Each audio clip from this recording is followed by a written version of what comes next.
সরবরাহকৃত পানির এসব জারে নেই কোনো উৎপাদনকারী প্রতিষ্ঠানের নাম ঠিকানা, নেই গুণগত মানের নিশ্চয়তা। এসব পানি সরবরাহ করা হয় বিভিন্ন অফিস, বাসাবাড়ি ও হোটেল রেস্তোরাঁ সহ রাজধানীর বিভিন্ন জায়গায়।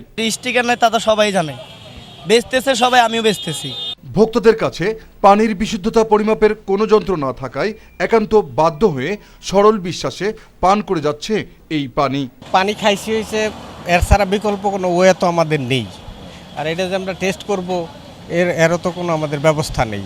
এখন পানি পিপাসা পাইছে, খেতে তো হবেই। কর্তৃপক্ষ এ ব্যাপারে নির্বিকার থাকায় স্বাস্থ্য নিরাপত্তা নিয়ে শঙ্কিত নগরবাসী।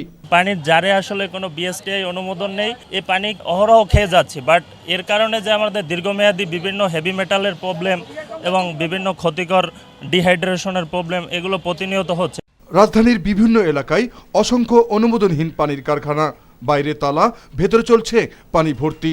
সেই পানি সরবরাহ করা হচ্ছে স্টিকারবিহীন জারে।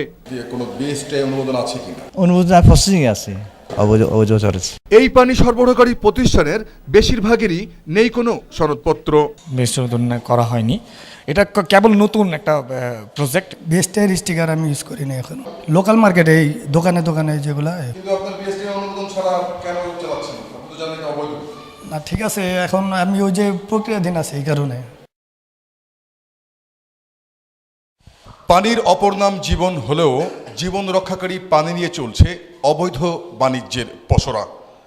এই অবস্থা থেকে পরিত্রাণের কি কোনো পথ নেই?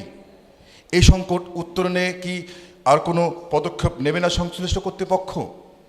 এমন প্রশ্ন আজ বড় হয়ে দাঁড়িয়েছে রাজধানীবাসীর মনে।